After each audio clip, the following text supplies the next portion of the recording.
Greetings, brothers and sisters. Shalom. Assalamu alaikum. Ad Nastana. It's a pleasure to be back with you here on Points of Light Radio. And it's a pleasure to be following up on a segment that I did in January of this year. If you recall, in that segment, I covered some news that I'd seen. If you recall, in December of 2025, the London Met Police announced that membership in the Freemasons or similar organizations would be added to its declarable associations list. Right? Rather, like I said, a little, right, kind of disturbing news, if you ask me. Now, since then, a story in France has broken. Earlier this year, a high-profile criminal trial began in Paris involving members of a rogue French Masonic lodge who were accused of operating a mafia-style hit squad that was responsible for murder, attempted murder, and violent assaults.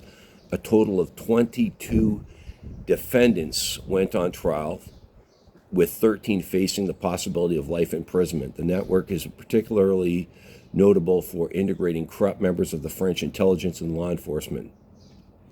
Right? Now, right? So, I asked our friend Robert Cooper, if you remember, the curator of the Grand Masonic Lodge of Scotland, former curator, to give his opinion on this. And I'm going to give you what he said on it. So let's move forward and see what he had to say about it.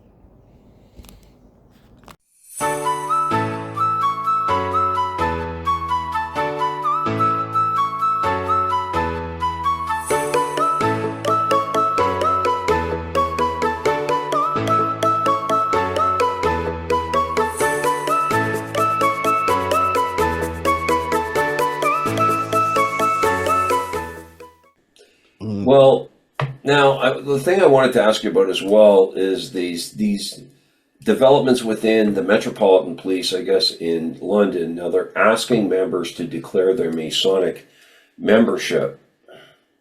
Now, how do you find news like that? What do you like? Because of course, now we've also got these Masonic trials in France. Like, what do you think's going on here? Is it is it just me, or are we going into another kind of an era of anti-Masonic, like sentiment or persecution? Because to me, they can't, why just the Masons for one thing? Yeah, it worries me, I have to say, because history teaches us that there's nothing new under the sun. And yeah, I mean, I just simply hearken back to Nazi Germany, where the first thing that the government there in 1933, one of the first things they said was, we need to know pretty much everything that the citizens are doing. So you can't have a private life. Don't get me wrong, I mean, the argument was, don't worry about it, this is quite benign, we just want to know.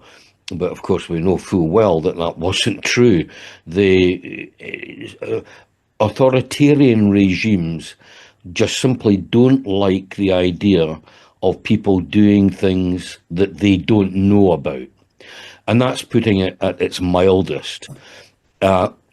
Extreme authoritarian regimes want to control every aspect of a citizen's life, and even if they know in their heart of hearts that group of people isn't dangerous, the fact is that because they themselves can't control the organization, then that they perceive that as a danger to the state, if you like. And the same applied in Stalin's Soviet Russia, where Freemasonry was outlawed simply on the basis that every citizen must give his life to the state. Hmm. You cannot have anything in private that does not belong to the state. And so from that point of view, I know it's fairly philosophical at this stage, but the point is that I suppose we live in a day and age where transparency is a big word, isn't it? Where, you've got to be transparent. You can't be doing things behind closed doors. You can't be doing deals, whether it's political or whether it's in business or whatever. But the fact is, of course, that, although you say you can't do that, that goes on all the time. What I think's I, happening, but yeah, you talk about like Nazi Germany. Let's never forget, like you talk about, they did close down Masonic yeah, lodges or yeah, all fraternal lodges in Germany. And when I hear of an agency saying, "Well, we wanted," if the way they put it was an organization that's hierarchical. Well, even churches can be hierarchical. I mean, you have yeah, pastors, you have lay people that work there, and assistant pastors, and so on, elders of the church. Well, to me, I don't like to use this scenario, but it is that slippery slope where is my private life not private anymore? Like, yeah. Well, that's exactly right. And I mean, what worries me more about the situation with the Metropolitan Police is that basically they said, we want to know what you're doing in your private life because there's all these rumors floating around about what Masons are getting up to. So basically, the police have justified their actions on the basis of innuendo, on the basis of rumor, on the basis of what or hearsay evidence. It would never stand up in a court of law. But here's the police saying it's good enough for us to demand that we know what you're doing because of rumor and innuendo. So on that basis, because by the very nature of what a rumor is, you could demand to know anything. yeah, You can create your own rumor, and then, on the basis of that rumor, we want to know what you're doing in your private life. So you're absolutely right. It is the slippery slope. In Nazi Germany in particular, they basically they did it gradually, step by step. The first step was we want everyone who's a Mason, and then later the Jews, of course, etc. We want everyone who's a Mason to let us know. Just let us know that if you're a Mason or a Jew or whatever. And then, of course, being law-abiding citizens, they duly did that. But then that was put into a manual database. In fact, a lot of people don't realize, but Adolf Eichmann, the architect of the Holocaust, that was his first job for the Gestapo, yeah. was to create a card index of Masons in Germany. And in fact, he was so good; he was pretty brilliant at the way he designed it. Basically, they said, "Oh, that's absolutely superb. We've got a much bigger job for you with you and your card index." And he was then moved on to the section that dealt with the so-called Jewish problem. So yeah, you're right. So when you get people like a government agency, which the Metropolitan Police is, when they say on the basis of what people are saying about you, you've got to tell us whether you're a Mason or not. And in fact, as you're right, when they say this hierarchical organization, that of course can include anybody else. Um, and of course, the women Masons, they also were required to declare. So women who worked for the Metropolitan Police Wow. also had to reveal whether they were Masons or not. So then, what happens if you're a free gardener? There's free gardeners lodges in London, and of Odd course you don't have to fellows. be a Yeah. yeah, you don't have to be a Mason to be a free gardener. So are they? So our free gardeners also got to declare their membership. So what about members of the Rotary Club or any other sort of Yeah. organisation of that nature? The bottom line is they're not interested in those other organisations. It's the Masons they're Yeah. after, but they dress up in words to make it look like They're not picking on the Masons, but that's Yeah. who they're actually after. But this thing that's happening in France now, they're really making a big deal out of the fact that these were Masons. Many of them were police officers and high-ranking officials involved in all kinds of crimes. Like, why are they making so much over that? Well, again, I think it's a sign of the times. First and foremost, as far as I can tell, we would not recognize the lodge they are supposed to be a member of as Oh, okay. we wouldn't recognize them. I don't think it's a legitimate lodge. And that's got echoes of the P2 situation in Italy, where you had this guy, what was his name? Gelli, I think his name was, if I remember rightly. He somehow or other he got hold of a charter of a legitimate lodge, and then basically enrolled all these businessmen into the lodge, but they never met as a lodge. They were never initiated. They never took part in lodge meetings. He just was using that as a disguise for a kind of criminal enterprise. But the problem you have, of course, is when you try and explain to the public, no, that's not a real lodge. It's not a real Masonic lodge. Yeah. They don't get it. They just say, well, no, I mean, it's called Lodge such and such, and they meet at such and such a place on the second Thursday of every month or whatever.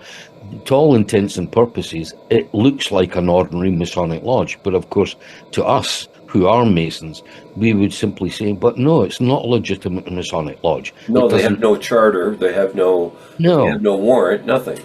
No, but you see, the media, the French media, just like media anywhere, they don't care about that. They're not interested in, it's a great story. The Masons are conspiring to kill people.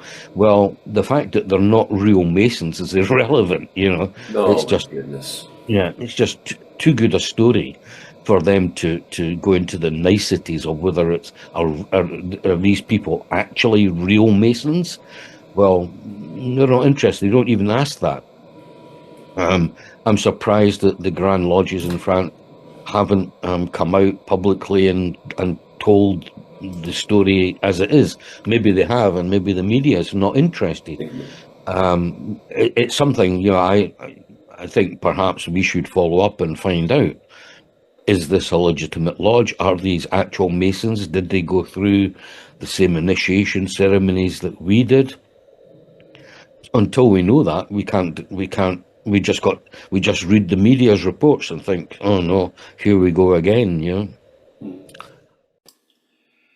Now, as I said, some of my listeners and viewers were telling me I needed to swing back to this topic, and I do think it was necessary, especially with some of the more recent events that have occurred since we touched on this issue. Right? As you heard me say in that particular segment that many organizations are hierarchical, right? Many organizations expect their members to support and protect each other. Okay? Right, they're not going to readily just hand out their lists to anybody who comes asking. Some of these organizations, and a prime example of that is churches. Now, in Ephesians 4, 11 and 12, right, the Apostle Paul talks about how some of the instructions and how Jesus expected churches to be structured. And it says he gave some apostles and some prophets and some evangelists and some pastors and teachers for the perfecting of the saints, for the work of the ministry, and for the edifying of the body of Christ. Does that not sound hierarchical?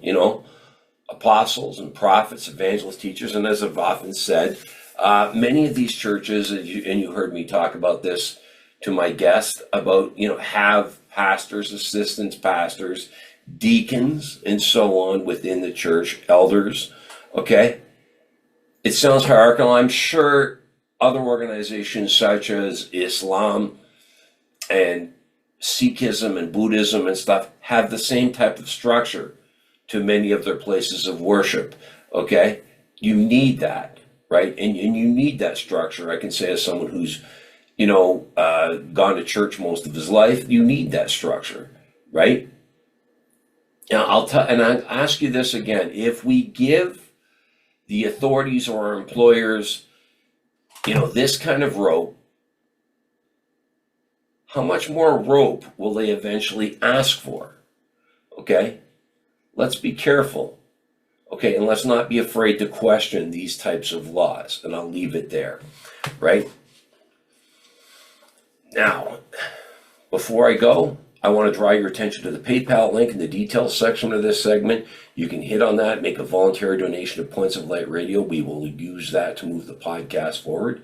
You can see the link to my Facebook page at facebook.com/Points of Light Radio. My Twitter handle is at PO Light Radio. My Bluesky handle is at PO Light Radio.bsky.social. You can also see the link to my Spotify channel as well as my Points of Light Radio store. Brothers and sisters, until we meet again, just step into the light.